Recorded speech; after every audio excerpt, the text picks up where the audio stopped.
This is Tel Rehov in the Jordan Valley. During 16 years of digging, archaeologists uncovered a 3,000-year-old, well-planned city. They also found a unique building that might have been the house of Elisha. The house was full with objects of unique type. 2 altars we found there, 2 pottery altars that were used for burning incense. Lead archaeologist Ami Mazar also points out the difference in the structure of the house. Normally houses have one entrance leading into a large space with rooms all around. This house was divided into 2 wings. The 2 wings were connected to one another through the back room. And each one of the wings had an opening towards the street. Outside the room were incense altars, maybe used to make an offering to God before entering to hear the prophet's message. During the excavation, archaeologists discovered this special room inside the house with a table and a bench inside. They also discovered a pottery shard with the name Elisha on it, dated to the 9th century, which leads some to believe this was the room of the prophet Elisha. We found an ink inscription written in red ink on pottery. It's broken, unfortunately, but we reconstruct the name as Elisha.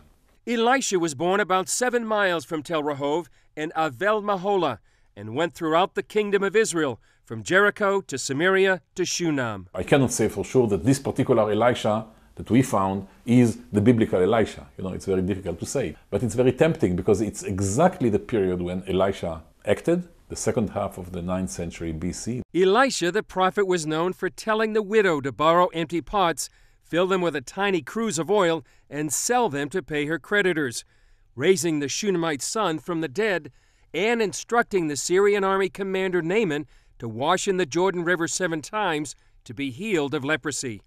Archaeologist Stephen Fawn calls the evidence compelling.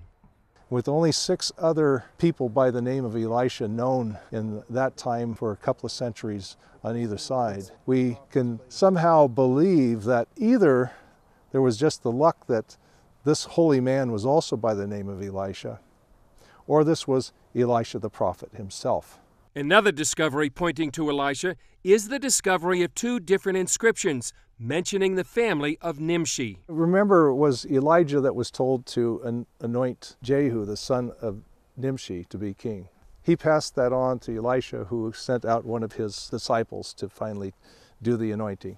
Many archaeologists shy away from drawing conclusions about the Bible, but some see it as a way of putting the pieces together.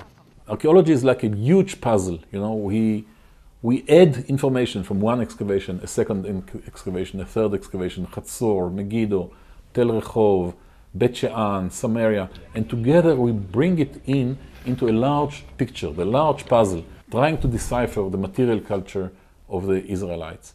For Carrie Summers, who heads Nazareth Village, it's even more. It's like any other archaeological site, in essence, is every scoop of dirt proves the Bible 1 scoop at a time, and this site is absolutely magnificent. The future of the site is uncertain because its mud bricks are deteriorating. Experts hope, however, it can be preserved to help future generations understand the Bible.